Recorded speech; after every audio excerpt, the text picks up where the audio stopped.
con la transmisión en Facebook.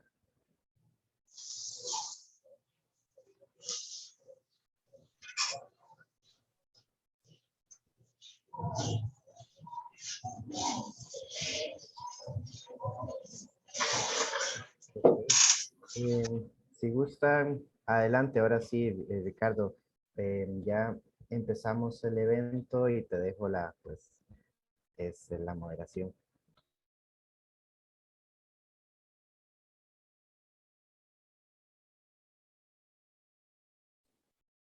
Tu micrófono, Ricardo.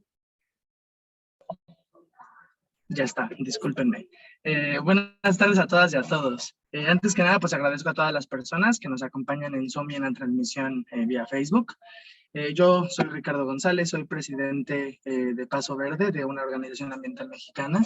Y bueno, voy a tener el gusto de moderar este webinar sobre daños y pérdidas y los retos post-COP26. Este webinar es el resultado de la colaboración entre Paso Verde y la Ruta del Clima, con quienes, bueno, organizamos este evento, ya que quienes agradecemos todo el trabajo y esfuerzos para llevarlo a cabo. También extendemos el agradecimiento a Oxfam por todo su apoyo para facilitar que este evento cuente con traducción simultánea. Y bueno, este webinar forma parte de nuestro programa que se llama People Who Care, que bueno, les platico un poquito. Es una plataforma activa que busca visibilización, participación y colaboración entre sociedad civil que dedica su tiempo y energía a luchar contra el cambio climático. A través de estos eventos, nosotros buscamos responder a la inacción de los líderes mundiales, que se ve en las conferencias de las partes por el cambio climático, y creamos un espacio para que todas las voces sean sumadas a la exigencia de un cambio justo. Entrando un poquito ya en el tema, pues sabemos que los efectos del cambio climático ya han golpeado alrededor de todo el mundo, y estos impactos repercuten en el ambiente, en las sociedades y en la economía. Y día a día, bueno, esta situación se va agravando. Por otro lado, también es una realidad que los países y poblaciones más vulnerables y con menos medios para hacer frente a esta situación son los que menos contribuyen a este problema. Y bueno, ya en este marco es que pues basamos el evento del día de hoy, y hoy escucharemos directamente de expertos y expertas sobre daños y pérdidas que genera el cambio climático y las implicaciones de esto para Latinoamérica y la importancia de generar soluciones desde un enfoque de justicia, derechos humanos, género y ciencia. Y bueno, ya por último, agradecemos a las y los panelistas por haber aceptado, pues bueno, la invitación a este evento, por compartir con el público sus conocimientos y experiencias y por formar parte de nuestro programa. Pero sobre todo les agradecemos la lucha continua que realizan día a día desde sus respectivas trincheras para generar un cambio justo. Nuestra primera ponencia es titulada Financiamiento, Derechos Humanos y Responsabilidades Diferenciadas, y la imparte Soledad García Muñoz.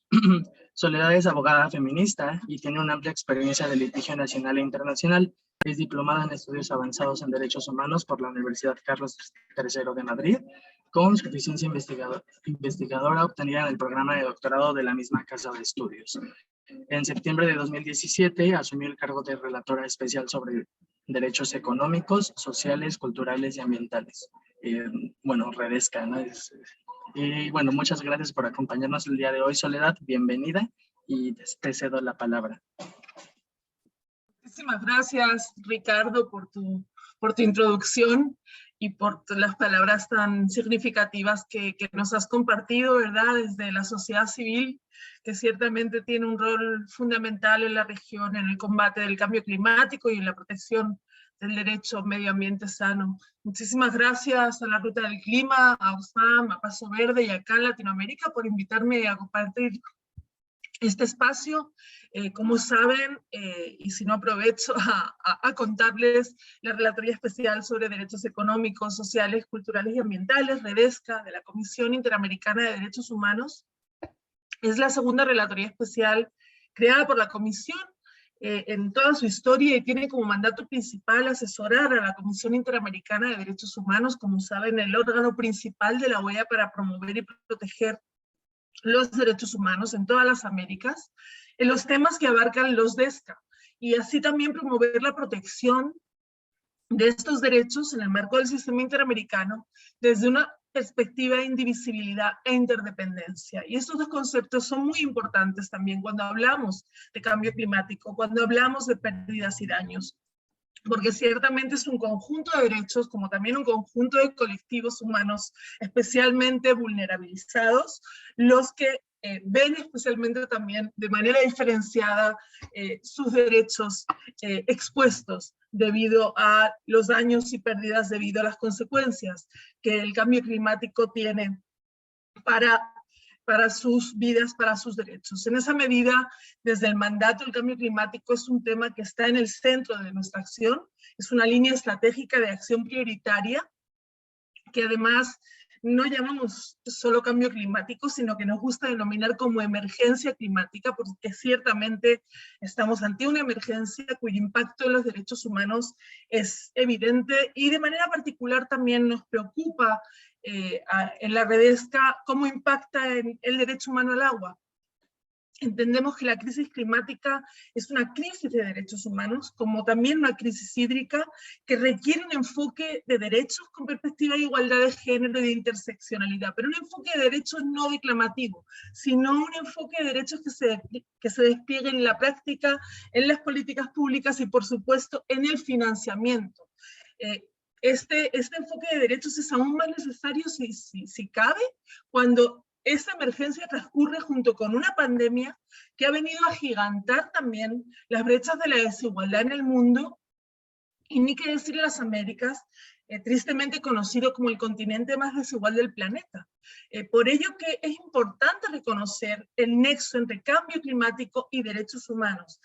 Identificar cómo este nexo es cada vez más evidente y cómo su reconocimiento en el plano internacional también viene alcanzando niveles significativos de consenso, no solo en el régimen legal que atañe al cambio climático, sino también en el régimen internacional de los derechos humanos. Un consenso que también, debo decir, no está a la altura todavía de la emergencia que vivimos, y es por eso que es tan importante que los órganos internacionales y también nacionales de protección de derechos humanos pongan este tema fuertemente en el centro de sus agendas, porque esto va a significar que efectivamente los sistemas internacionales de protección de derechos humanos amplíen el catálogo de acciones que pueden ser consideradas en relación con graves violaciones a los derechos humanos, lo que necesariamente debe aplicarse a la mayor crisis, emergencia, como digo, que vivimos, que es la del calentamiento global. En ese sentido, desde Redesca ya hemos tenido oportunidad de analizar en trabajos previos a los que ahora estamos llevando a cabo con mayor énfasis y enfoque, ¿verdad? Por ejemplo, en nuestro informe sobre empresas y derechos humanos, estándares interamericanos, veíamos cómo la explotación desmedida de la naturaleza para satisfacer el creciente patrón de consumo a nivel global ha ocasionado la transgresión de ciertos límites planetarios que fijan un umbral bajo el cual los procesos biofísicos del sistema Tierra operan de forma segura para la humanidad. No operan de forma segura para la humanidad. El clima, la integridad de la biosfera, los flujos biogeoquímicos y el cambio en el uso de la Tierra son procesos esenciales que se encuentran fuera del límite de operación segura. Y en lo que concierne a la integridad de la biosfera, se estima que las poblaciones de fauna y flora silvestre, por ejemplo, se habrían reducido en 60% aproximadamente desde 1970, por mencionar un indicador de los muchos que me debería calificar de apocalípticos que tenemos entre manos cuando hablamos de cambio climático, de sus efectos adversos, de los daños y pérdidas que provoca, que ha provocado o que provocará. En tal sentido, con base en estas consideraciones, y muchas otras, por supuesto, el sistema interamericano, y muy especialmente la Comisión, con el liderazgo de su Redesca, está llamado a convertirse en un foro de importancia, de relevancia para la protección del medio ambiente, cada vez más.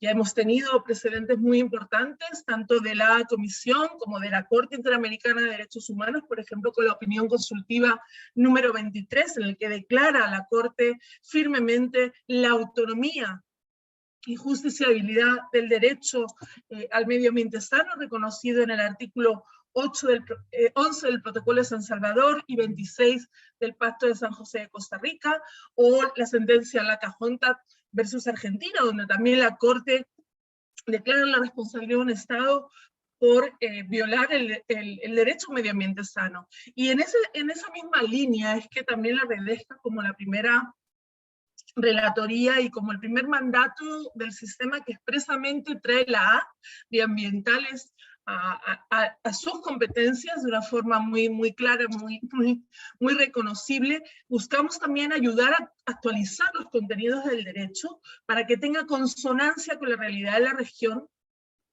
cuando además más de la mitad de los Estados miembros de la OEA lo incluyen en sus constituciones, el derecho al medio ambiente sano, y además se ha reconocido la importancia incluso de los derechos de la naturaleza en algunas constituciones de la región, y en esa medida, además de reconocer la afectación del cambio climático en la biosfera y en distintos ecosistemas, también buscamos hacer visibles los efectos transversales e interseccionales que esta crisis, que esta emergencia trae para la región, con el fin de poner cada vez más presente este tema en la agenda de trabajo de la Comisión, como de la propia Organización de los Estados Americanos, y la cantidad enorme de alianzas y instituciones públicas de los estados, sociedad civil, academia con la que trabajamos.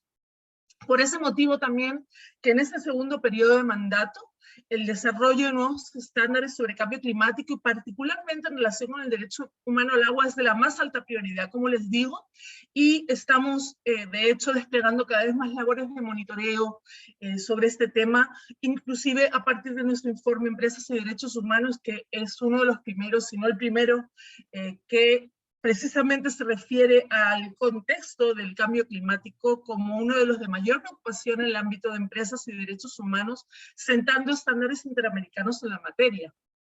También quisiera referirme a la relevancia para los temas que hoy conversamos del informe sobre derechos humanos en la Panamazonía, que también tiene importantes hallazgos en relación con el derecho al medio ambiente de los pueblos indígenas que habitan en esa zona geográfica, ese pulmón para el mundo, ni que decir para los pueblos que lo habitan, ¿verdad?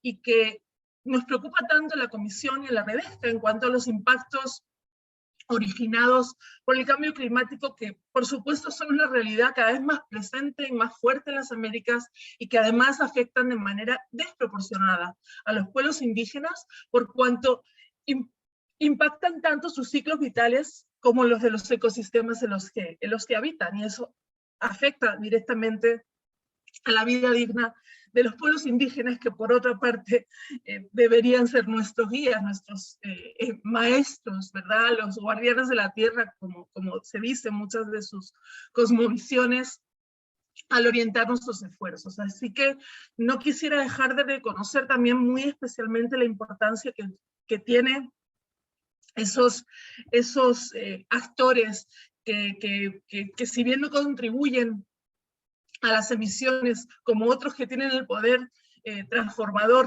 que no se usa en la medida que nos gustaría, ¿verdad? Y que sin embargo tienen tanto para aportar al combate contra el cambio climático, como son las personas defensoras del medio ambiente en nuestra región, también la más peligrosa del mundo para defenderlo, y como son, por supuesto, los pueblos indígenas. En ese sentido, para ir también entrando en el tema, yo quisiera explicar cómo hemos procurado recoger las principales preocupaciones y elementos que se suscitan en la esfera de las negociaciones climáticas a través de encuentros con la sociedad civil, de reuniones con estados, con distintos actores involucrados, y de manera más específica en Redesca hemos tenido la oportunidad de participar en las dos últimas COP.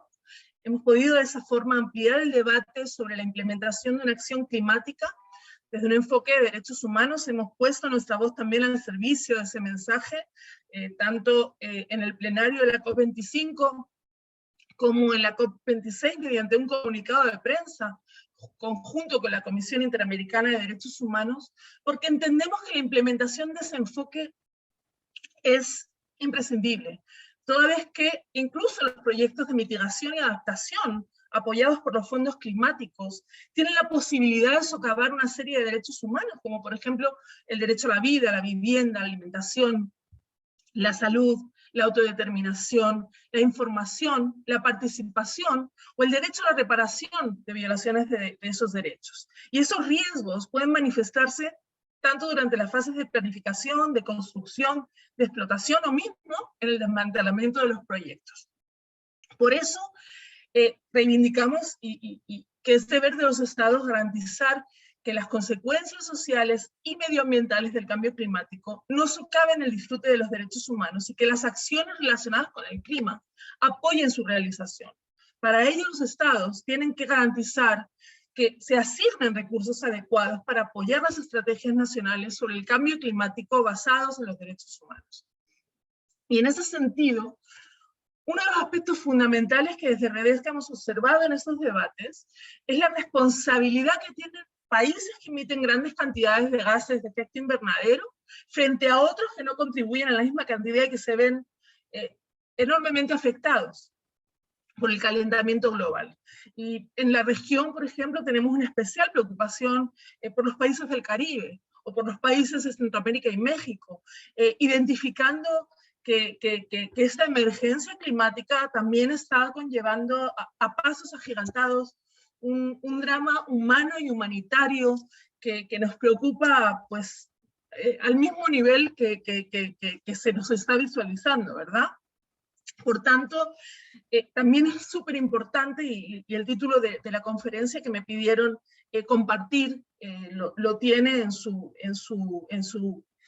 mensaje también, ¿verdad? Como dentro de la dinámica de este debate, el principio que moldea estas conversaciones es el de las responsabilidades comunes pero diferenciadas. En ese necesario intercambio entre el derecho internacional del medio ambiente y el derecho internacional de los derechos humanos, que cada vez con más necesidad tenemos que aprender a hacer, a interpretar y también a promover. Ese principio indica que si bien existe una responsabilidad global para reducir emisiones, algunos países tienen mayores o menores obligaciones al respecto en relación con sus contribuciones a la atmósfera. Por ende, aquellos estados que tienen más capacidades financieras y logísticas son los que deberían brindar mayor apoyo a aquellos que no tienen las mismas capacidades. Y de igual modo, eso también se traduce no solo en brindar fondos, sino también asistencia técnica que se requiere para que esos mecanismos sean efectivos, para que sean transparentes y para que sean eficientes.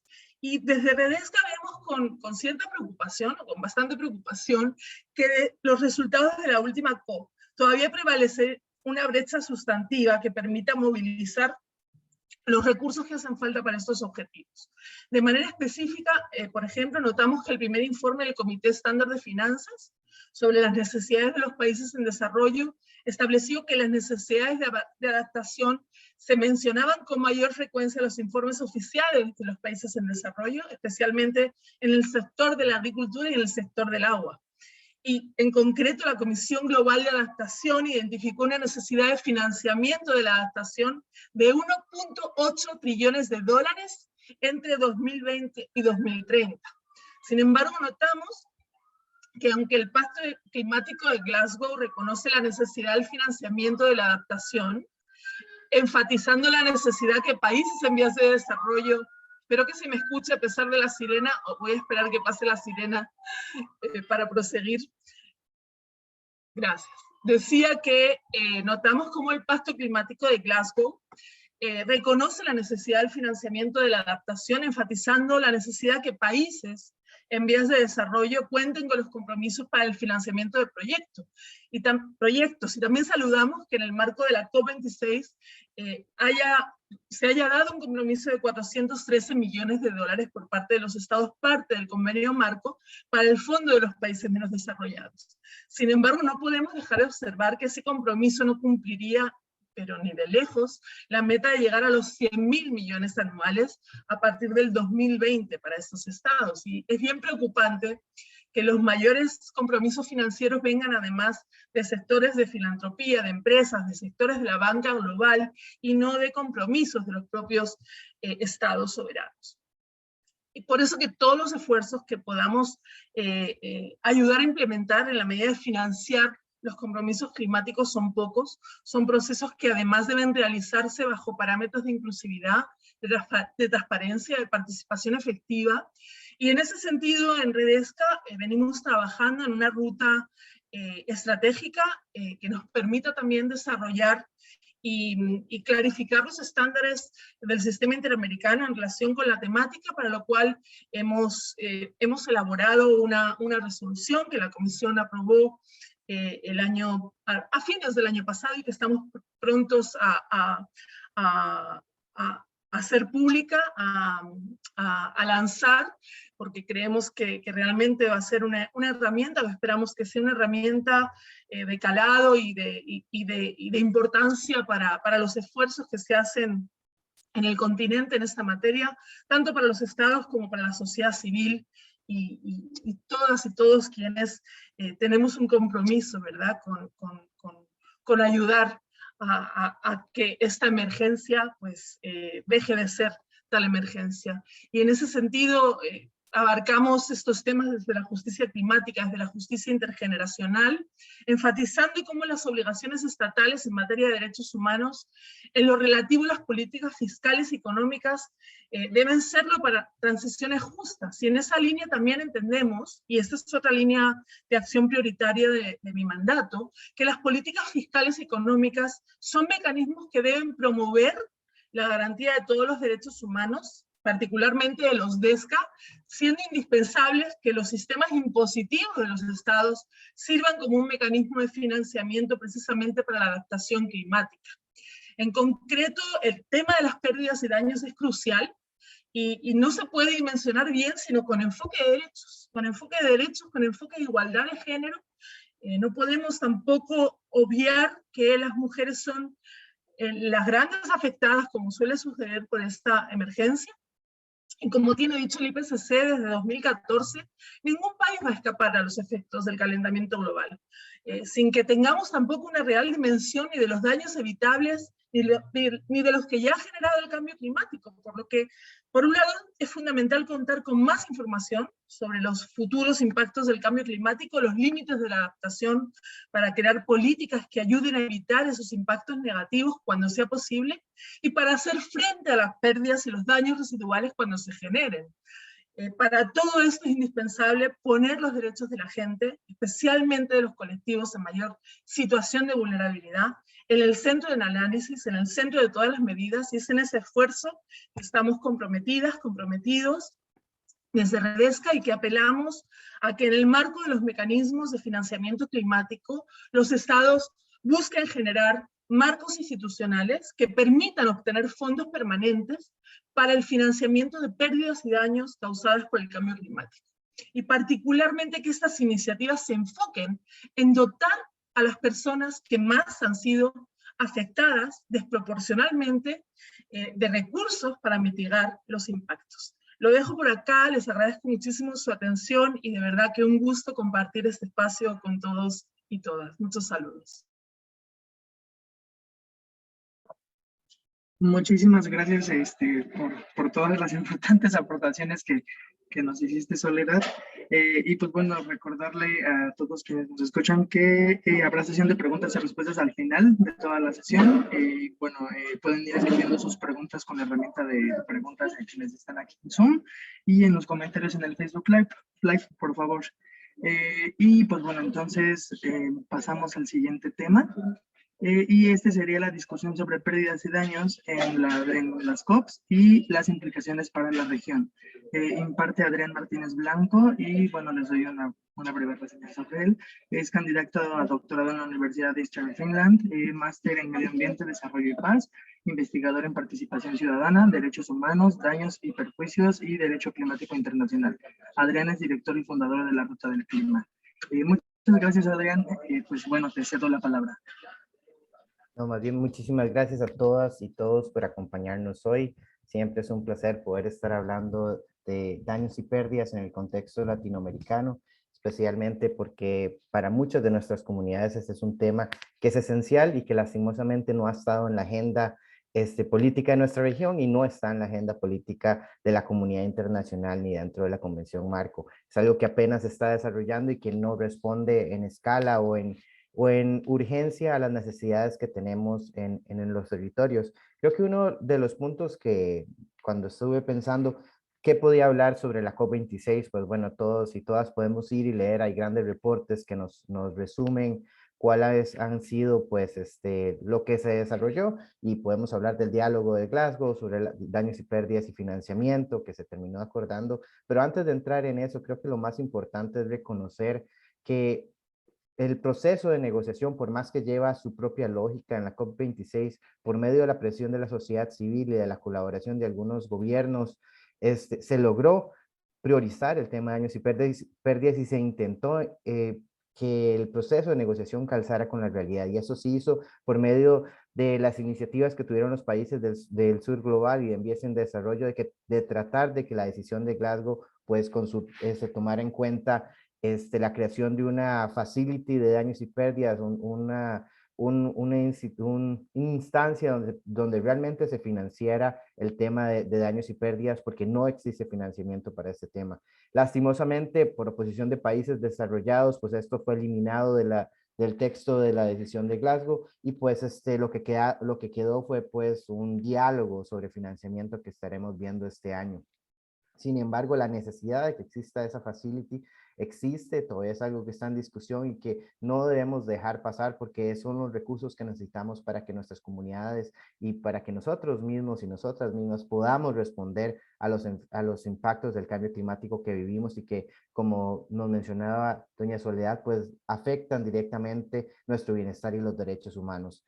Aparte de eso, también se abordó el tema de la Red de Santiago, pues ese espacio de búsqueda de intercambio de conocimiento que es muy valioso, pero que en sí tampoco responde necesariamente a esa necesidad de recursos y de acción de la comunidad internacional que sea sistémica, que corresponda al principio de responsabilidades comunes pero diferenciadas, y que no le achaque a las comunidades más vulnerables ni a los países que ven los impactos más fuertes del cambio climático, pero que no tienen necesariamente la responsabilidad histórica por generar el cambio climático, que afronten solos estas consecuencias. Yo creo que para Latinoamérica no solo es muy importante seguir impulsando estas conversaciones y tratar de que las negociaciones en la Convención Marco se ajusten a la realidad y no se ajusten a la agenda tal vez de los países desarrollados, una agenda que han venido formando por medio de la manipulación de la estructura del proceso de gobernanza, sacando de la corriente de discusión temas como por ejemplo las reparaciones, el acceso a la justicia, el acceso a responsabilidad en lo que son las discusiones sobre daños y pérdidas, es algo que sistemáticamente se ha evitado dentro de la convención y que directamente beneficia a los grandes emisores, sea las transnacionales o sean los países que son responsables históricamente por generar el cambio climático, que ahora genera directamente daños a nuestra salud, pone en peligro nuestras vidas, destruye nuestra infraestructura y nuestra economía. Por otro lado, algo que es muy importante recalcar es la falta de información. No tenemos estándares de cómo registrar daños y pérdidas, no tenemos mecanismos de cómo evaluar en los territorios, con las comunidades, de una manera multisectorial, cuáles son los daños y pérdidas económicos y no económicos, materiales y no materiales que están viviendo, y eso no nos permite, igual el que no tener una definición de qué es daños y pérdidas formal, no nos permite concretar y materializar cómo nos vemos afectados y cómo las comunidades valoran en qué formas se están viendo afectadas y con qué frecuencia e intensidad. Y esto es un elemento súper importante, y eso es un elemento que también es responsabilidad no solo de la comunidad internacional, sino en sí es una obligación de los estados tener esta información para poder salvaguardar y poder registrar, monitorear y proteger los derechos humanos de las personas que se ven afectados por los daños y pérdidas. Y esto es algo que a nivel latinoamericano y a nivel mundial no solo no existe porque no existe el financiamiento para generar las capacidades, sino porque no existe registros o monitoreos que realmente aborden las dimensiones económicas y no económicas de los daños y pérdidas, y por ende facilita no solo que los estados, de los grandes emisores, no podamos afirmarles exactamente cuál es la dimensión de los daños y pérdidas. Por eso vemos que ese número siempre es fluctuante dependiendo de quién lo reporte o de cómo se mida, sino que tampoco no podemos comunicar o no podemos afirmar y no podemos reclamar directamente y concretamente cómo ven afectados pues nuestros medios de vida, nuestra cultura, nuestro idioma, nuestra identidad, nuestras vidas, nuestro modelo de desarrollo, nuestra economía, porque no tenemos esas estructuras para monitorearlo. Y esto es una falta no solo que refleja parte de cómo se maneja de manera no sistemática e irresponsable dentro de la Convención Marco el tema del cambio climático, sino también una irresponsabilidad de nuestros estados a no priorizar el generar mecanismos para poder cuantificar y registrar y monitorear y también eventualmente dar asistencia a las comunidades a raíz del daño, de los daños y pérdidas que se materializan.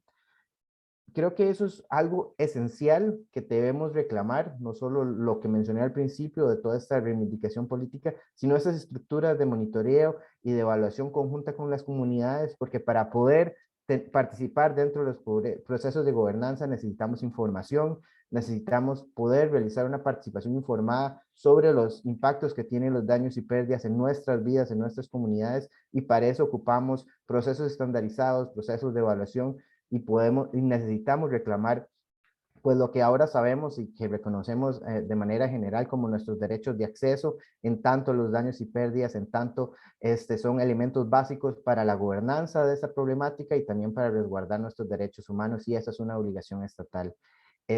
Más o menos quería resumir el tema de la COP26 y dónde está pues la gobernanza. Como les dije, pueden abordar el tema de la red de Santiago con mayor detalle, el tema de la reivindicación de la necesidad de reparaciones y un fondo como la Facility sobre daños y pérdidas, y también pues abordar en estas próximas negociaciones este diálogo sobre financiamiento que se ha creado a raíz del Pacto de Glasgow. Sin embargo, me gustó, tenía la intención más de verlo como cuáles son las necesidades que tenemos en el territorio para que podamos llevar pues nuestras reivindicaciones políticas no solo dentro del marco de lo que es posible o de lo que está agendado en la COP26, 27 en la Convención Marco de Cambio Climático, sino en torno a cuáles son nuestras necesidades políticas en la región y qué nos puede llevar pues a una respuesta sistémica que asegure nuestro bienestar y nuestros derechos humanos. Entonces, muchísimas gracias, Ricardo, y ahí te devuelvo la palabra. Muchísimas gracias a ti, Adrián. Muy importante esto que mencionas, ¿no? De que si hiciéramos un resumen, como de la que pues podemos como revisar mucho material que se ha hecho al respecto, pues agradecemos tus aportaciones y bueno, ojalá alguien quiera preguntarte algo al respecto. Recordamos nuevamente que se pueden hacer preguntas con la herramienta aquí en Zoom, quienes nos acompañan desde la plataforma y desde, bueno, en el Facebook Live a través de los comentarios. Y bueno, entonces continuamos al siguiente tema, que en este caso sería movilización legal desde el sur global. En este caso, bueno, impartirá Liliana Ávila García. Ella es abogada colombiana, experta en derechos humanos y ambiente, coordinadora del programa de derechos humanos y ambiente de AIDA, del programa de derechos humanos y ambiente de la Asociación Interamericana de Derecho Ambiental, AIDA. Muchísimas gracias, Liliana. Te cedo la palabra. Muchísimas gracias a ustedes, gracias a la Ruta del Clima por juntarnos para seguir hablando de este tema. Justo en la COP habíamos tenido un espacio similar con varios de los panelistas que están aquí. Yo quiero hacer una presentación relacionada con la movilización legal y tener en cuenta como elementos principales que ya han señalado mis expositores anteriormente. El tema de pérdidas y daños ha sido uno de los pilares, junto con mitigación y adaptación, claves para implementar el Acuerdo de París y combatir los impactos de cambio climático, pero es una certeza que pese a su importancia, ha sido un pilar invisibilizado, aunque claramente es un tema emergente y cada vez con más fuerza los países del sur global lo están planteando, y siento que sentimos que es un tema que llegó para quedarse. Y llegó para quedarse justo porque la mitigación y adaptación están llegando tarde a realidades que ya muchos países y muchas comunidades en muchos territorios de este planeta están viviendo. Y que necesitan respuestas urgentes, respuestas rápidas desde los gobiernos, desde la sociedad civil y también desde el derecho. Y entonces justo en esa línea es que quiero centrar mi presentación hoy. En el uso del derecho, porque es una herramienta históricamente utilizada para promover muchas causas en el mundo y para impulsar cambios. Cuando los estados hacen poco, El derecho está ahí para que a través de los jueces los gobiernos se comprometan a acelerar cambios y es justo esa aceleradora de cambios que permite el litigio, el que hace que los litigios climáticos sean tan importantes y cobren mayor fuerza pues en la última década. Creo que la experiencia de la CIDH de hecho ha sido muy relevante y Soledad no me deja mentir, la CIDH y el sistema interamericano en general ha promovido, por supuesto, escenarios de monitoreo y seguimiento a la situación de derechos humanos en las Américas y eso ha sido muy relevante, pero también ha promovido el uso de peticiones individuales que ha resuelto situaciones en casos concretos a partir del litigio y esa mezcla de actividades y de roles ha permitido que el sistema sea, por supuesto, más poderoso. Por eso llamo otra vez la atención a la importancia de, por supuesto, que acelerar cambios políticos a partir de la incidencia, de la movilización social, pero también no olvidar el derecho como una herramienta también de transformación y de impulso de esos cambios. Y justo ayer presentábamos en AIDA y junto con otros colegas de la región, lanzábamos una plataforma en la que hemos venido trabajando hace muchos años sobre litigio climático. Y nosotros en la presentación advertíamos que el litigio climático en América Latina se ha caracterizado por un esplendor en los últimos años y ha posibilitado escenarios muy importantes de protección de ecosistemas, de protección de comunidades, y quiero remarcar algunos de los que mencionamos ayer. Por ejemplo, el litigio climático en la región había permitido garantizar que jueces ordenaran detener la deforestación en la Amazonía peruana a partir de un amparo constitucional presentado por un grupo de jóvenes demandando al Estado por su omisión en formular y ejecutar políticas públicas de alcance nacional. También, por ejemplo, estaba siendo utilizado por comunidades y organizaciones en Colombia para detener la expansión de tajos mineros que favorecen la explotación de carbón a cielo abierto, con todas las implicaciones climáticas y de derechos humanos que eso ha implicado en Colombia, en mi país. Pero también, además, el litigio ha posibilitado generar herramientas para detener la contaminación atmosférica y mejorar la calidad del aire en el Estado de México por acciones promovidas por organizaciones como Greenpeace. Y también ha sido utilizado en Argentina para detener la expansión de la extracción de gas natural y petróleo en el subsuelo argentino a través del fracking, y también está siendo utilizado en varios escenarios para la defensa de derechos humanos y de personas y de comunidades en diferentes regiones, en diferentes países de nuestra región. Voy a presentar un PowerPoint. A ver si logro compartir pantalla fácilmente. Acá está. Que fue justo unas cifras que mostrábamos en la sistematización de los casos de litigio climático que estábamos analizando en la plataforma que lanzamos recién ayer. ¿Qué veíamos? Pues aquí este litigio climático en la región evidenciaba que hay una creciente ola de nuevos litigios, siendo el 2020 el año en el que más se han presentado en la historia que monitoreamos y que creemos que va a ser una tendencia recurrente en los próximos años. Aquí en litigios por países, los que encabezan la lista de litigios son México, Chile y Colombia, Brasil también. Aquí los demandados. Tenemos a los gobiernos, a gobiernos y empresas y luego empresas directamente. Aquí los actores, o sea, las organizaciones de la sociedad civil son las que encabezan en morado oscuro la presentación de acciones legales. Esto como para mostrarles rápidamente un panorama creciente y emergente de nuevos litigios y de litigios climáticos. Y esto cómo, digamos, lo aterrizamos cuando hablamos de pérdidas y daños. Ya Adrián dio un panorama bastante difícil en relación a cómo se está trabajando, cómo se ha trabajado históricamente el tema de pérdidas y daños en la diplomacia climática global. Lo difícil que ha sido empujar financiación y compromiso político de los estados para ponerle atención a este tema y para que sea realmente un pilar junto a la adaptación y la mitigación que combata el cambio climático y sus impactos, a pesar de la urgencia manifiesta que eso supone. Entonces, ¿cómo afrontar esos desafíos? Bueno, yo creo que es muy importante tener en cuenta que existe un discurso de los estados de querer blindar su responsabilidad siempre que se habla de pérdidas y daños.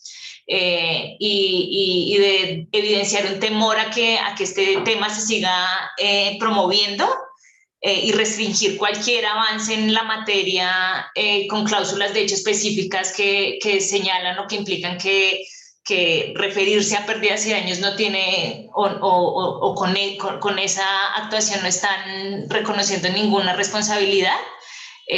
Con el propósito de evitar demandas. Entonces, como que sí existe un temor generalizado de los estados por enfrentar demandas relacionadas con pérdidas y daños.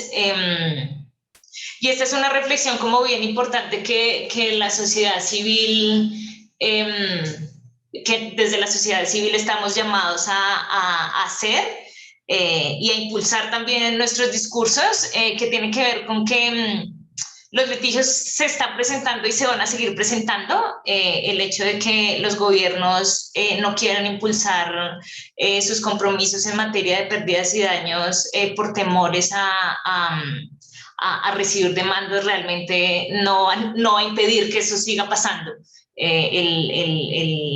Evidentemente, ante la ausencia de respuestas efectivas, los litigios van a seguir presentándose. Ya varios países, sobre todo del Pacífico, que están siendo muy afectados ya por cambio climático, están organizando comisiones para evaluar posibles acciones de responsabilidad en relación con países que emiten y que tienen gran responsabilidad en la crisis climática, en la emergencia climática de la que nos hablaba, Soledad. Entonces creo que es muy importante que nuestros mensajes estén dirigidos a evidenciar que los litigios son costosos y que los estados deberían preocuparse más por prevenirlos y por generar mecanismos de reparación y acceso a la justicia a nivel interno, de manera que por supuesto esta ola de nuevos casos que van a seguir llegando puedan ser tramitados de una mejor forma y que al mismo tiempo se puedan evitar situaciones que al cabo de un litigio de 10 o 15 años pues van a seguir apareciendo. Creo además que a pesar de todas las limitaciones de las que hablaba Adrián y a pesar de lo difícil que es desarrollar un litigio, implementarlo de manera estratégica, por toda la carga de la prueba que implica, por todos los estudios técnicos y por todo lo que involucra el desafío de desarrollar un litigio, creo que el derecho internacional de los derechos humanos ya establece herramientas muy importantes para explorar en relación con pérdidas y daños, y que es bien importante que los abogados de la región estemos pensando de manera creativa para impulsar escenarios de eventuales litigios, pues por supuesto estratégicos que involucren muchos actores y muchos análisis, pero que puedan llegar a instancias. Creo que la OC 23 de la Comisión de la Corte Interamericana da líneas específicas en relación con responsabilidades interestatales, con obligaciones de los estados en materia de derechos de acceso a la justicia, que son bien importantes de seguir tejiendo, de seguir analizando y de seguir revisando. Y finalmente también reflexionar en relación con con la herramienta del derecho, o sea, como lo mencioné, ha sido una herramienta usada para avanzar en causas, pero por supuesto, y bueno, y soy abogada, entonces defiendo mi rol desde ahí, pero por supuesto somos plenamente conscientes en AIDA que como una organización regional que ha apoyado varios litigios y experiencias de defensa del derecho a un ambiente sano en la región, que es una herramienta que por supuesto no es la única, ni la principal, ni la más importante, que por supuesto es importante acompañarla de otros mecanismos de movilización, de fortalecimiento organizativo, de incidencia, que justo hagan diferente, o sea, que justo enfoquen diferentes escenarios para seguir promoviendo justicia climática. Finalmente, porque ya Ricardo me está llamando la atención por el tiempo, invitarlos a la comunidad de práctica. La plataforma recién la lanzamos ayer, pero es un espacio abierto justo para abordar estos temas. Creo que la movilización legal por pérdidas y daños va a necesitar de muchos desafíos de ciencia, de desarrollo legal, y por supuesto que están muy invitados a ser parte de ese espacio. Muchísimas gracias por el tiempo y por la invitación.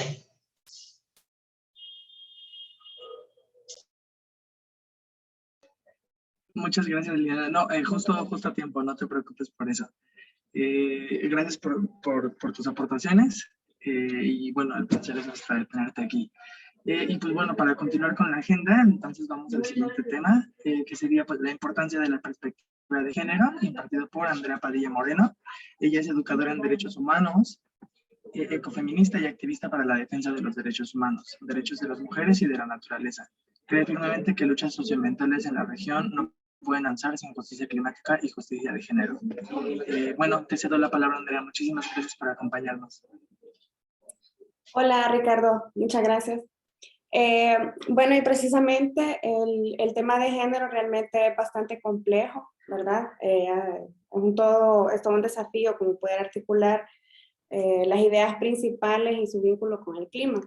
Yo lo he pensado plantear en 3 momentos. Uno, bueno, analizar a grandes rasgos el género como categoría de análisis vinculado al tema de cambio climático.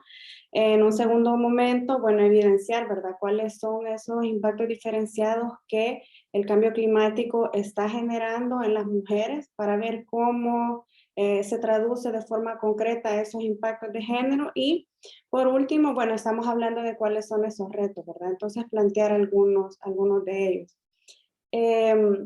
Respecto al primer punto sobre el género como categoría de análisis, bueno, es necesario partir diciendo que, o reflexionando que la humanidad está inmersa en un sistema patriarcal, ¿verdad? ¿Esto qué quiere decir? Que hay diferentes roles asignados a hombres y mujeres por su sexo, ¿verdad? Y todo esto ha sido una construcción social que ha llevado a una división sexual del trabajo muy marcada, ¿verdad? Y por la cual a hombres y mujeres se les impone cumplir diferentes actividades, tener diferentes roles en la sociedad, y eso incide directamente en, bueno, las oportunidades, los espacios de los que gozan o la capacidad de participación que pueden tener. Si hablamos de los espacios, bueno, hay una delimitación muy marcada entre cuáles tendrían que ser los espacios en los que participan los hombres, que generalmente tiende a ser el público, mientras que los espacios asignados a la participación de las mujeres son el ámbito privado, ¿verdad? Más que todo lo doméstico, ¿verdad? Es decir, por eso, y todavía tristemente, ¿verdad?, en nuestros países, en nuestra región, todavía escuchamos mucho esa frase de, bueno, la mujer tiene que estar en la casa, ¿verdad?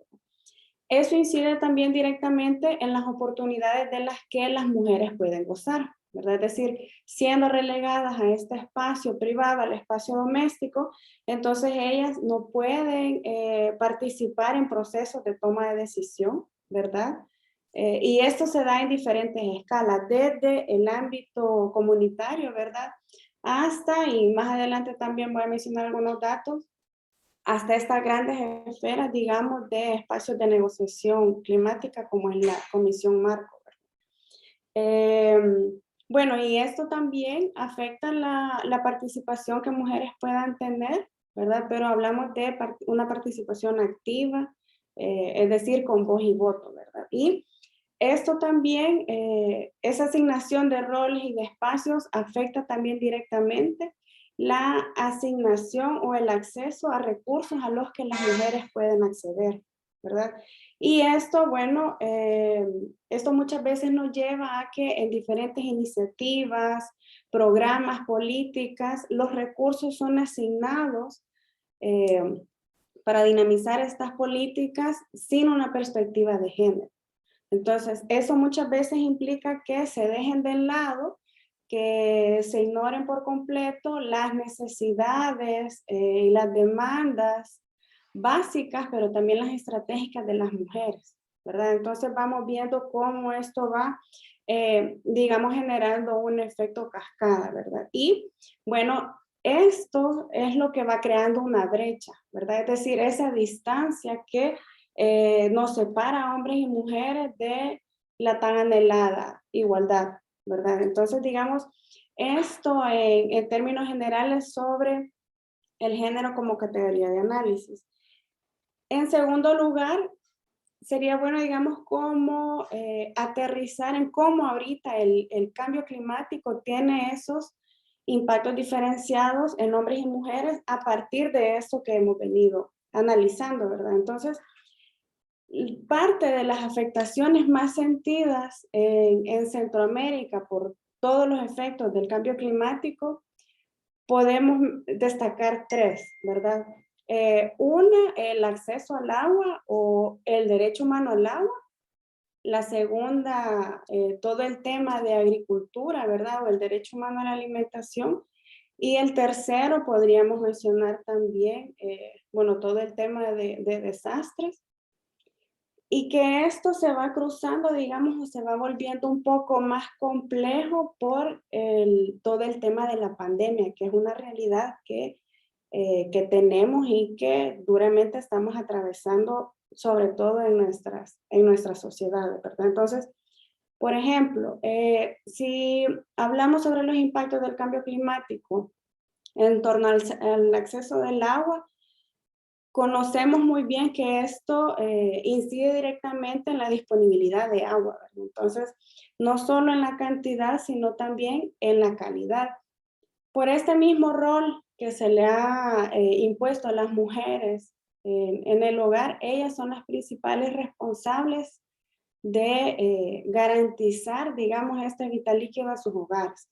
En tal sentido, son las encargadas, digamos, de la recolección del agua, de la administración del agua, y esto también puede o no incidir en otros derechos, ¿verdad? Es decir, si a las mujeres recorren 1 kilómetro para abastecerse de agua, con el cambio climático probablemente esa fuente de agua, o al menos la realidad que tenemos también en nuestros territorios, es que ese río ya se secó. Y lo que implica es que ahora ellas tienen que recorrer distancias más largas para abastecerse de agua. Ello implica que tienen que invertir más tiempo, ¿verdad? Muchas veces se les duplica o se les triplica la jornada de trabajo. Eso afecta directamente en el derecho que ellas pueden tener, o sobre todo las niñas también, como el derecho a acceder, digamos, a una educación, porque ya no invierten su tiempo en ir a la escuela, sino que dedican a hacer ese recorrido para abastecerse de agua. Y eso también puede vulnerar otros derechos como una vida libre de violencia, por los múltiples riesgos a los que las mujeres se exponen durante ese recorrido, ¿verdad? Y eso también lleva a otras afectaciones como su salud, ¿verdad? Es decir, bueno, si estamos consumiendo agua contaminada, ¿verdad? O no, o un agua que no tiene calidad óptima para consumo, pues evidentemente afecta a la salud. El otro elemento es la alimentación, ¿verdad? Todo este tema vinculado a la agricultura. con los tiempos más prolongados de sequía o las sequías más intensas que cada año vamos viendo en nuestros países, pues eso afecta evidentemente la disponibilidad de alimentos que hay en los territorios, ¿verdad? Y nuevamente por todos estos roles de género son las mujeres las que están más propensas a la inseguridad alimentaria, ¿verdad? Y ante el tema de desastres, por el poco acceso que tienen a espacios, a información, también se agudiza la vulnerabilidad de las mujeres, ¿verdad? Entonces, y que, bueno, decía que con la pandemia esto se viene agudizando también, ¿verdad? Porque la pandemia ha venido a ampliar la brecha de género. Entonces, ¿cuáles son los desafíos que tenemos ante este escenario? Bueno, uno, el principal es cómo podemos generar datos desagregados por sexo sobre, cada vez que hacemos estas investigaciones sobre cambio climático y sus impactos, sobre la gestión del agua, sobre el derecho humano a la alimentación, el acceso a la alimentación, es importante que generemos datos desagregados por sexo para evidenciar cómo esto tiene afectaciones de forma diferente en la vida de mujeres y hombres. También es importante garantizar mayor participación, ¿verdad? Decía con voz y voto de las mujeres en estos espacios y en las diferentes estructuras, ¿verdad? Y esto lo podemos ver, digamos, en el marco de la la Convención Marco de Naciones Unidas para el Cambio Climático. Se ha visto año con año, digamos, cómo ha ido aumentando la participación de las mujeres en las delegaciones, ¿verdad? Pero esto ha sido no por voluntad, sino también porque hay otros marcos legales que así lo requieren, ¿verdad? Entonces, de repente hay que hacer también bastante incidencia para aumentar la participación de las mujeres. Y para cerrar, porque ya vi también por ahí a Ricardo, es importante que formulemos políticas con enfoque de género, y con esto ya hay avances significativos en la región.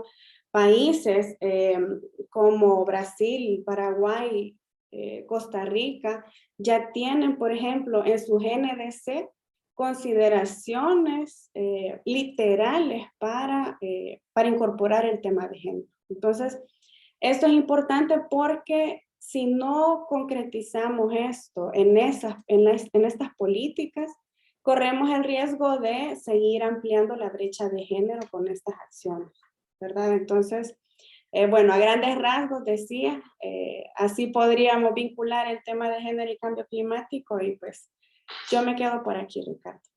Gracias. Muchas gracias a ti, Andrea. Muy importante eso que nos comentas y pues bueno, tiene que ser transversal, ¿no? Este tema de género.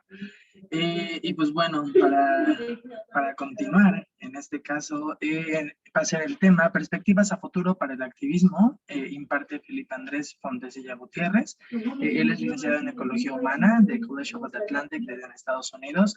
Felipe actualmente es el presidente de la ONG Ceres, con quienes coordina el proyecto de transición justa en Latinoamérica. Felipe además trabaja en la coordinación de 2 proyectos educativos, parte de los programas cortos de Colegio de Unidos, CMU, Construyendo un Futuro Sostenible, Alemania, y CMU.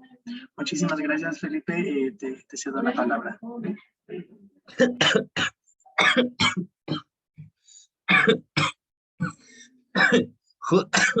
Qué terrible. Justo me atoré con mi saliva hoy. Muchísimas gracias, Ricardo. Y muchísimas gracias también a todos los expositores, panelistas anteriormente, por traer todas estas discusiones sobre lo que tiene que ver con pérdidas y daños, sobre la importancia del enfoque de género. A mí me pidieron que hablara un poco sobre el futuro del activismo.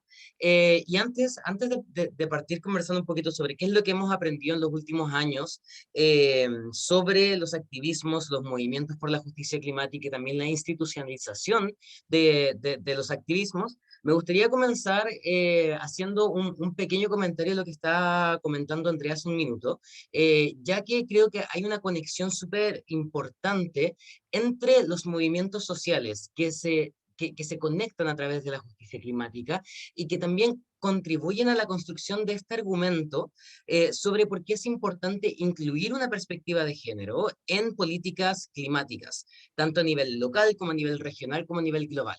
Y creo que hay un grupo dentro de las consideraciones de género que usualmente queda invisibilizado en estas discusiones, que ha sido muy difícil o imposible de traer a la conversación dentro de la arena de las negociaciones internacionales de la Convención Marco, y que también ha sido muy difícil de visibilizar dentro de las políticas climáticas a nivel nacional en Latinoamérica, que es por supuesto la comunidad sexo-género disidente, la comunidad LGBT, donde también hay una conexión súper interesante sobre la importancia de tener política climática género responsiva que efectivamente considere las realidades y necesidades de la comunidad sexo-género disidente, y en particular de la comunidad trans y no binaria, que son uno de los grupos que generalmente se queda invisibilizado completamente dentro de la recopilación de datos desagregados. Cuando hablamos generalmente de recopilación de datos desagregados, nos referimos a la diferencia dentro del marco binario de los entendimientos de género de hombre y mujer,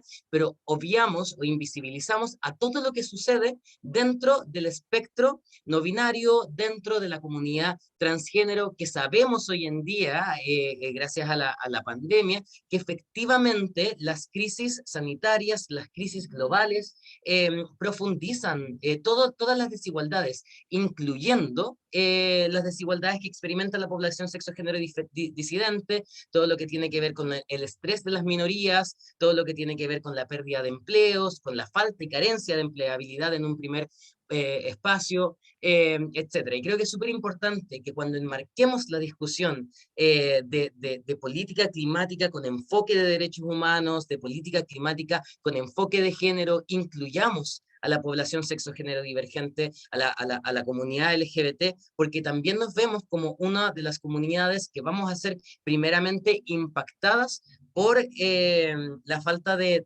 estados de derecho con todos los periodos de crisis. Entonces, se me es súper importante hacer ese comentario, porque también lo quiero conectar un poquito sobre las oportunidades que hay en torno a los activismos en el futuro, ¿cierto? Que fue la temática de la que a mí se me pidió hablar.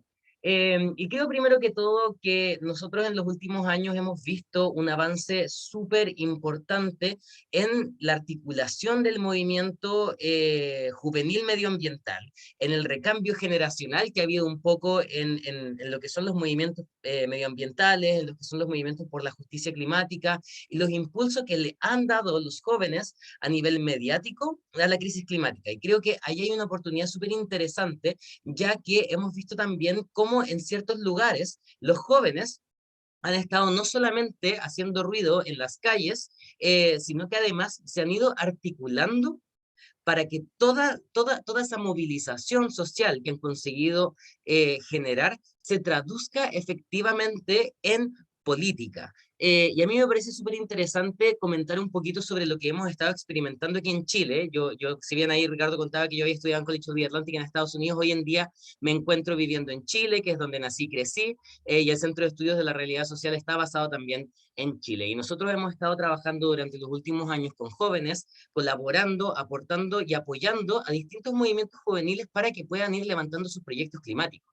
Y nos ha sido súper interesante ver los avances que han ido ocurriendo en los últimos años en la profundización, en la profesionalización de todos estos movimientos, cosa que hoy en día nos vemos con un gobierno electo o con un presidente electo que proviene desde los mismos movimientos estudiantiles, que proviene desde los movimientos juveniles y cuya propuesta de gobierno fue una propuesta que fue construida colaborativamente, que fue construida de forma participativa y cuyos ejes transversales de todas las propuestas de gobiernos que habían incluían la descentralización con un especial enfoque de pueblos indígenas, incluían el feminismo, e incluían la transición socioecológica justa, donde el cambio climático, una propuesta de gobierno donde el cambio climático está al centro de las preocupaciones del desarrollo de política pública en los próximos 4 años. Y a mí me parece súper interesante pensar, reflexionar un poco sobre cómo ha ido avanzando, ¿cierto?, el movimiento estudiantil,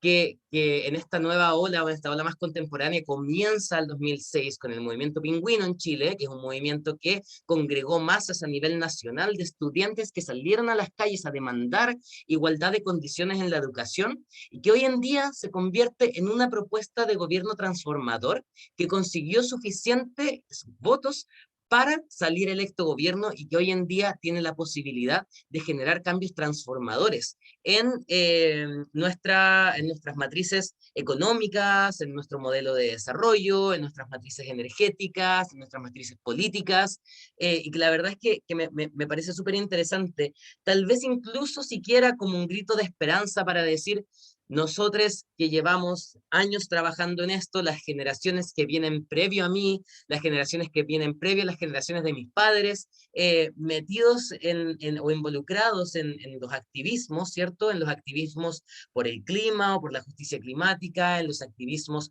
por los derechos humanos, en los activismos por los derechos LGBT, por los derechos de las mujeres, pueden efectivamente construir cambios transformadores. Yo creo que una de las cosas que nos hemos encontrado en las últimas conferencias de las partes es que la participación de la sociedad civil ha ido progresivamente subiendo, pero a medida que ha ido progresivamente subiendo, también la participación efectiva de la sociedad civil en la toma de decisiones de la Convención Marco ha sido progresivamente obstaculizada. Nos vimos en la COP26 con problemas de acceso a los espacios de toma de decisiones, a las mesas de trabajo, a los espacios de negociaciones, a los plenarios, por temas de aforo. Nos vimos también obstaculizado la accesibilidad a estos espacios, ya que el alojamiento en Glasgow era carísimo y estaba desregulado, los pasajes era ya difícil acceder para personas de Latinoamérica, cuyo trabajo generalmente es financiado a través de la filantropía. Entonces nos vemos como constantemente con problemas de acceso para hacer incidencia. Problemas de acceso que las grandes empresas, las empresas contaminantes, la industria extractiva generalmente no tiene para llegar a este mismo espacio de toma de decisiones como es la convención. Entonces yo creo que han habido evoluciones bastante significativas en cómo la participación de la sociedad civil se ha ido formalizando, se ha ido institucionalizando y ha ido creciendo, pero también con todos estos otros problemas añadidos.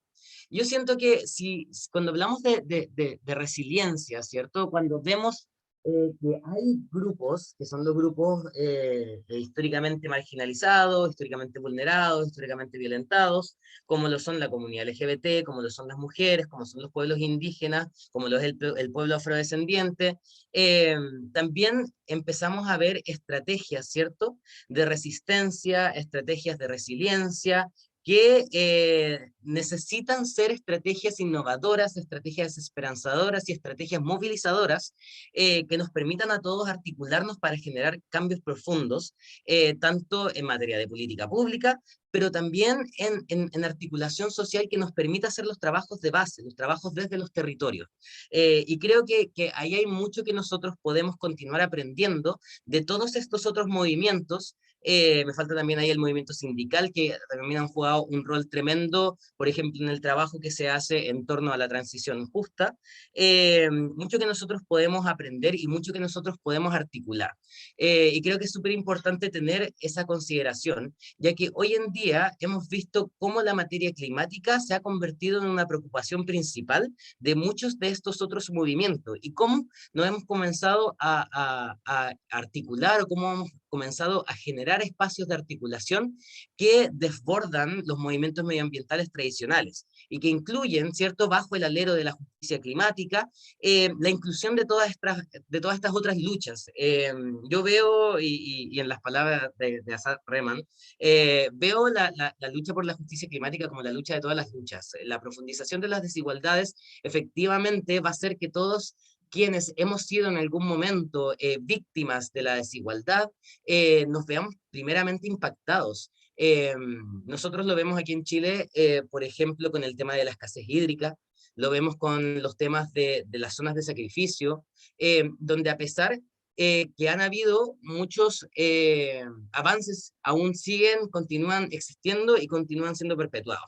Entonces creo que se han abierto nuevas puertas, creo que se están abierto nuevas puertas, creo que la digitalidad nos ha enseñado mucho, que la pandemia nos ha enseñado mucho, pero que el gran desafío que tenemos es asegurarnos de que podamos efectivamente articular a la mayor cantidad de personas, de grupos posibles, que podamos efectivamente reconocer las necesidades de las comunidades que son primeramente impactadas por la injusticia climática, en nuestra lucha, en nuestros activismos, y que desde el norte global efectivamente hay una transferencia, como lo mencionaba anteriormente, de capacidades de financiamiento, que este financiamiento y capacidades provenga desde la filantropía, para que nosotros desde los activismos también podamos financiar y profesionalizar el trabajo que estamos realizando. Y con eso me gustaría cerrar, ya que me dieron ahí estamos listos. Muchas gracias, Ricardo. Muchas gracias a ti, Felipe. Y bueno, antes de seguir, me gustaría, bueno, darle las gracias a Soledad por acompañarnos. Nos está comentando que tiene que retirarse, entonces pues muchísimas gracias por su tiempo. Creo que ya se fue. Pero bueno, agradezco su participación. Y pues bueno, recordarles a quienes continúan viendo la transmisión que bueno, ya vamos a entrar a la ronda de preguntas y respuestas, entonces todavía pueden ahí vaciar en Zoom o en el Facebook Live. Y bueno, muchas gracias. Entonces, bueno, no sé si alguien, alguna panelista tenga algo más que decir antes de pasar a la ronda de preguntas y respuestas. Aquí, bueno, si es posible, me gustaría que prendiéramos las cámaras, los panelistas. Y bueno, y no sé si tengan alguna intervención antes de comenzar con las preguntas, es un momento.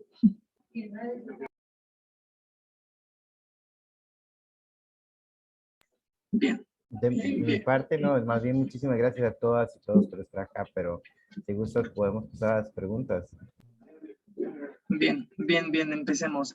Bueno, aquí tenemos... ¿Dónde está? Bueno, una pregunta, ahorita tomo la participación de alguien que nos comentó por el Zoom.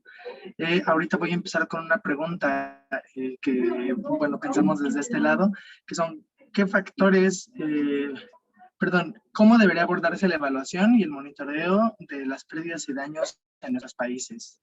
No sé si alguien quiera aquí intervenir en esta respuesta.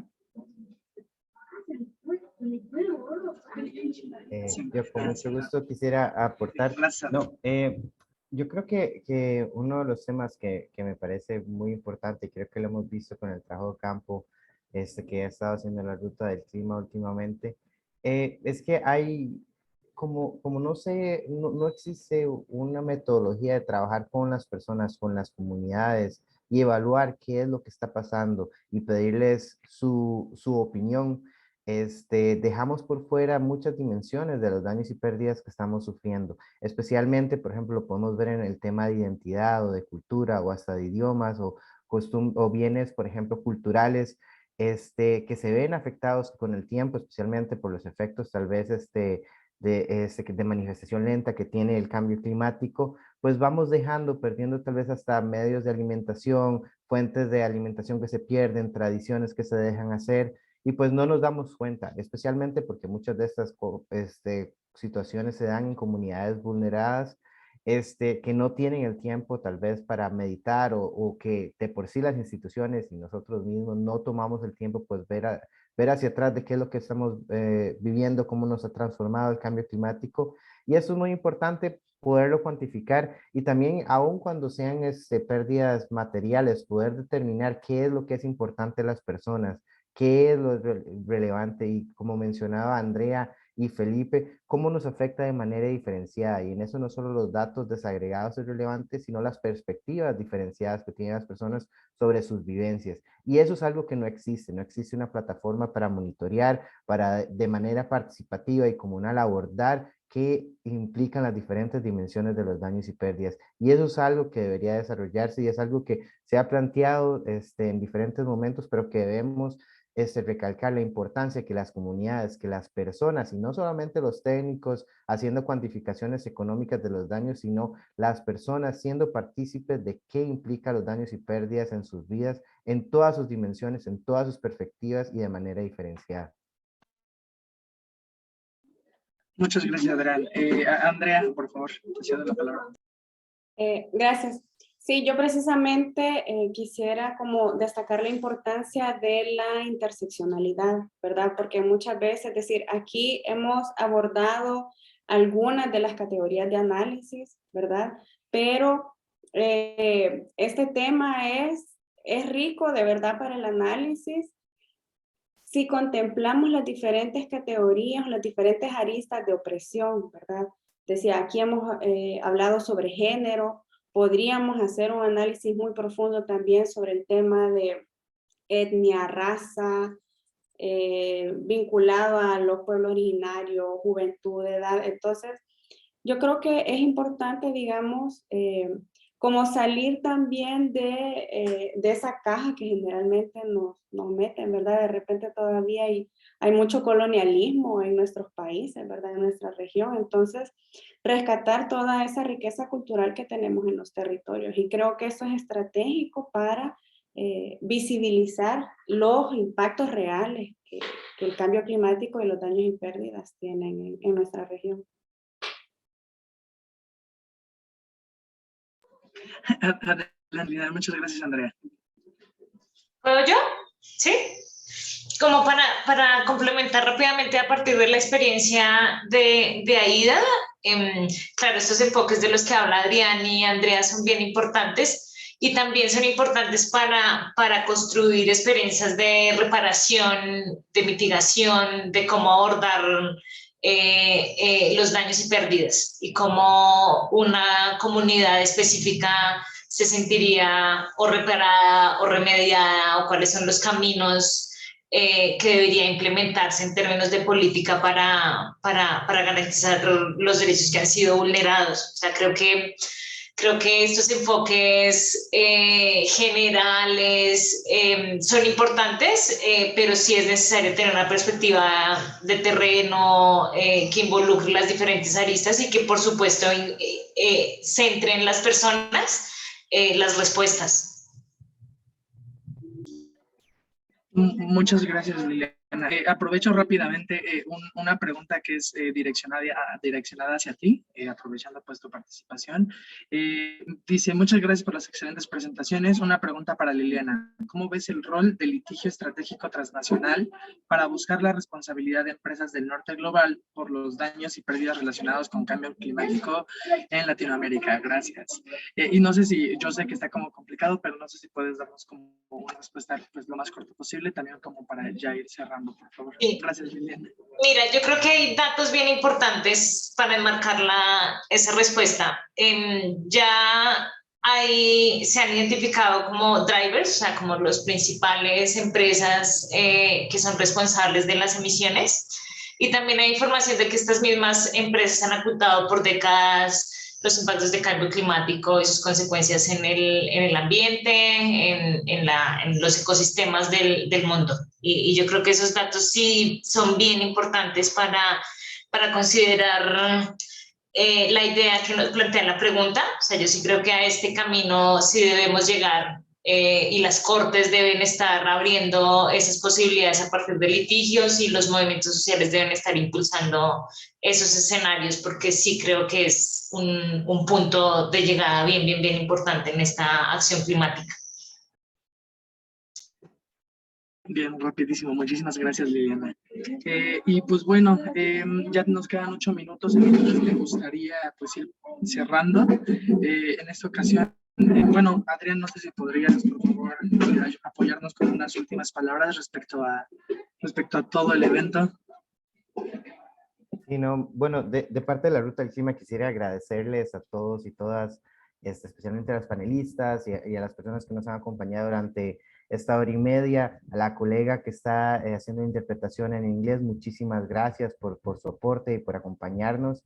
Y pues ese es un tema muy importante, al menos para Latinoamérica, y desde la sociedad civil esperamos poder seguir creando esos espacios y generando diálogo, incrementando pues las capacidades que nos permitan una participación informada y pues que podamos pedir justicia, pedir reparación y pues defender nuestros derechos humanos ante los impactos del cambio climático. Entonces, muchísimas gracias y tengan una buena tarde.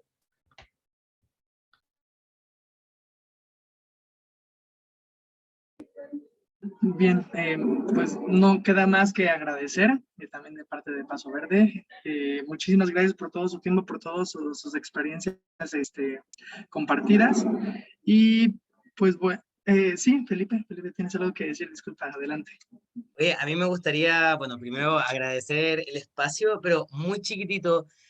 Alguien preguntó en el chat, para quienes no conocemos, el tema de las minorías, el tema de los impactos adicionales en el ámbito medioambiental, y me gustaría dar una muy pequeña respuesta porque este es un tema que es consistentemente invisibilizado en todos los espacios y la autorrepresentación me parece que ha sido un instrumento fundamental para avanzar en esto. Entonces me gustaría contarle muy brevemente, y ahí hay una columna escrita en Codex Verde sobre este tema, así que también la pueden ver en internet, sobre los impactos diferenciados del cambio climático a la población sexo-género disidente.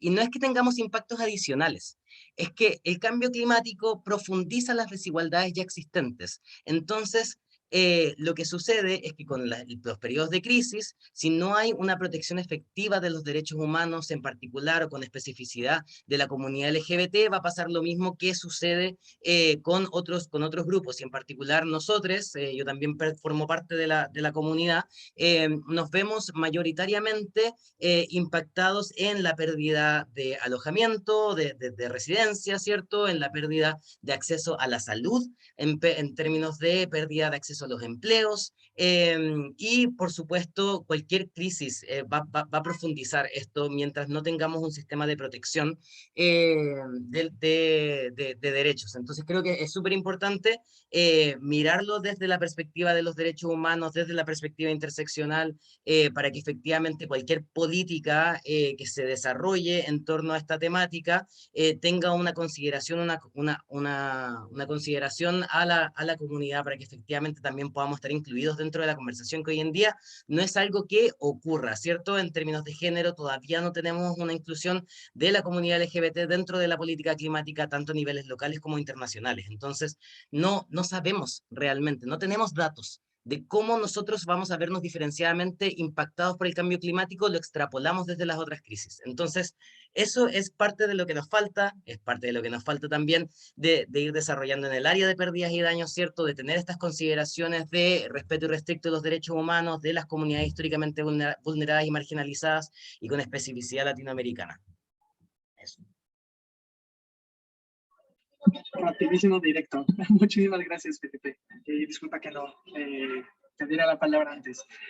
Bien, pues no sé si alguien más tendrá algo que decir para terminar. No, bien, pues cerramos el espacio de nuevo. Muchísimas gracias a todas, a todos los panelistas, a todos que nos acompañaron. También pues espero que haya sido pues lo que esperaban y más. Y pues bueno, muchísimas gracias. No tengo nada más que en serio te agradecer.